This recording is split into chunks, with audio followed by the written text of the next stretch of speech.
The screaming started precisely at 2:37 p.m. on a Saturday, a shrill, glass-shattering shriek that didn't just echo across the neighborhood, but felt like it cracked reality itself. It wasn't your average startled by a spider type of yell. No, this was the kind of high-pitched wailing that made birds abandon their nests, dogs whimper under porches, and car alarms spontaneously go off. Through the window above my kitchen sink, I had a front-row seat to the spectacle unraveling just next door. And what a spectacle it was. Thick brown sludge erupted like a geyser from the lush, surgically trimmed lawn of the McMansion next door, splattering in every direction from a once pristine sprinkler system. From where I stood, it looked almost like chocolate syrup. But the smell? Oh, it was far, far worse. Even before the wind carried it through my open window, I knew what that smell was. Anyone who's ever stepped foot on a working farm wouldn't mistake it for anything else. Liquefied cow manure. There she stood in the middle of it, Karen Petton, queen of the HOA, president of Oak Ridge Estate's glorified suburban fiefdom. Frozen on her grass like someone had unplugged her soul, her hands slightly raised, as if surrendering to the absurdity of what was happening. Her perfect white sundress ruined. Her garden party guests? They were scattering like pigeons startled by a firecracker, yelping and slipping, their expensive khakis and pastel-colored dresses smeared with what they probably hoped, prayed, was just really dark mud. She had no idea that what she was experiencing wasn't just some random plumbing disaster. It was karma. No, better than karma. It was precision-engineered, poetic justice, 6 weeks in the making. And if you think that's satisfying to hear about, wait until you know what led to this moment. Because like every story worth telling, it didn't start with revenge. My name's Jake Morrison. I'm not some guy who thrives on conflict or gets a kick out of being the neighborhood troublemaker. Actually, quite the opposite. Just 6 months ago, I was living in a cramped downtown apartment, paying too much for too little. Between the traffic, the sirens, and the relentless clamor of city life, I had reached my limit. So when I finally scraped together enough to buy 5 glorious acres on the edge of Oak Ridge Estates, land, space, peace, I thought I'd hit the jackpot. My property came with its own well, solid soil, and the kind of morning sun that makes you believe in new beginnings. I had big plans. Not flashy ones. Just mine.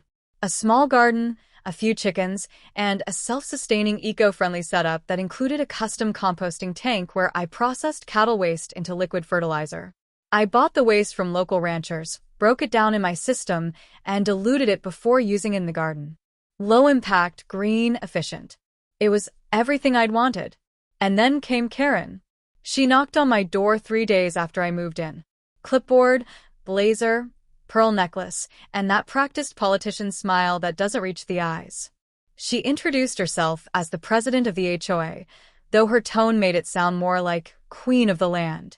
She handed me a thick packet and launched into an unsolicited lecture about property values, community cohesion, grass height regulations, approved fencing colors, and monthly dues. When she finally stopped talking, I politely handed the packet back and told her, clearly, that my property predated the HOA's development. Legally, I was outside their jurisdiction. The boundary lines were in the deed. There was no gray area. I was not, and never would be, part of their little dictatorship. The mask slipped instantly. The fake smile collapsed. Her eyes narrowed just slightly, and she tilted her head like a velociraptor sizing up prey. She told me she'd be keeping an eye out to make sure I respected the standards of the community, regardless of what the deed said. I remember her walking off in her pointy heels like she owned the road under her. At first, it was just annoying. I got anonymous complaints to the county about livestock, completely within my zoning rights. Someone left a note on my mailbox about how my wildflower meadow was an unsightly mess. My work truck, parked neatly in my own driveway, somehow became the neighborhood scapegoat for lowering aesthetic standards. I ignored it, documented it, didn't bite. Then my water pressure started acting strange. I'm not talking about an occasional hiccup. I mean full days where the pressure dropped so low I could barely fill a glass. My first assumption was a mechanical failure. I ran checks on everything: pressure tank, pipes, pump. All clear. It made no sense. Until one morning, when I decided to do a full inspection of the line from the well to the house. That's when I saw it. There, about 50 feet out from the well, someone had dug down and crudely spliced into my water main. A new PVC line, 2 inches thick, had been awkwardly installed, branching off in a direction I didn't like at all. I followed it. It went straight under the fence to Karen's property. She'd stolen my water. Literally. She'd illegally hooked her home into my private well. I knelt there, staring at that ridiculous amateur plumbing job, my brain trying to reconcile how someone could be that arrogant, that entitled, and that stupid. And I'll admit it. I considered calling the cops then and there. I had every right. Theft of utilities. Trespassing. Vandalism. Open and shut. But then inspiration struck. I believe in justice. But I also believe in teaching lessons the universe won't soon let you forget. So I planned something better. Something unforgettable. I spent the next week engineering a simple but devastating addition to my water system, a bypass valve that allowed me to choose which tank fed water down the line, leading to Karen's illegal tap. One tank was pure well water. The other? My cattle manure slurry, thick, processed, and pungent. And it worked like a charm. Over the following days, I observed her schedule. Every other afternoon, like clockwork, her sprinklers would kick on. She was proud of that lawn. Proud of her hydrangeas. Boasted about it constantly online. Even as the town enforced drought-level watering restrictions, there she was, flaunting emerald green grass and posting #blessed selfies by her roses. Then she posted about the garden party.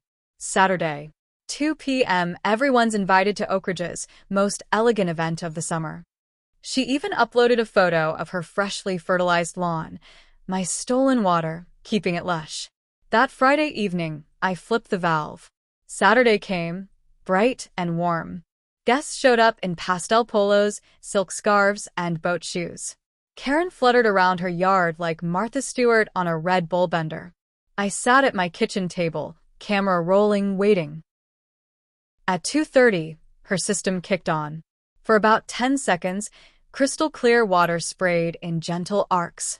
Then the gurgling began. Sputter. Cough. Burst. Thick brown sludge shot out like something from a horror movie. Within seconds, her perfectly maintained garden turned into a war zone. People screamed. A man in a seersucker suit took a hit to the back and collapsed. A woman in a yellow dress ran but skidded, slipped, and fell straight into a puddle of filth. And Karen looked like she'd been hit by a manure tornado. Her white sundress was brown-striped. Her perfectly done hair drooped with chunks of what used to be cow digestion. The smell sent people gagging. Her hydrangeas? Gone. Her fancy roses? Looked like they'd been marinated in sewage. The party ended in chaos. Guests ran to their cars, slipping on grass that now resembled a feedlot. Within minutes, her garden was unrecognizable. 47 minutes later, there was pounding at my door. I opened it to see Karen, drenched, furious, and still stinking. She screamed about criminal sabotage, threatened lawsuits, and promised to ruin me. I let her go on. 5 minutes. 10. Then I pulled out my phone. I showed her the photos of the illegal connection, the video of her handyman installing it, the pressure logs, the map, the evidence. Her face drained of color. She stammered, tried to interrupt, but I wasn't done. Then I showed her the second video, the one of the sprinkler sludge extravaganza. You stole from me, I said calmly. This is what you get. I gave her 2 choices. Call the police and explain everything, or start fixing it.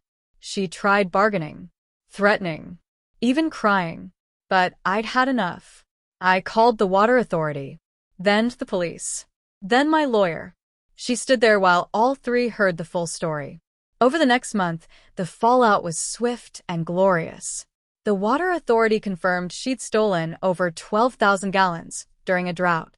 She was fined $18,000 and forced to fund an investigation into every home in the HOA. The police filed charges: theft, property damage, trespassing. The civil suit came next. Damages. Repairs. lost water, legal fees, stress. We calculated it all, $35,000. But the best part? The HOA turned on her. Residents came forward with their own stories. Fines. Harassment. Double standards. An emergency meeting was called. They removed her as president, banned her from serving ever again, then audited the HOA books and discovered she'd used HOA funds to pay for landscaping bills on her own property. More charges. Embezzlement. Fraud. Her lawyer dropped her. 6 months later, she stood in court. The judge gave her 5 years probation, $20,000 in fines, 200 hours of community service working with water conservation groups, and public apology letters to the HOA and myself. She cried, sobbed. Her husband stood next to her, stone-faced. And me? I went home, walked past my blooming wildflowers, and poured myself a glass of clear, clean water, straight from my well. No sludge included.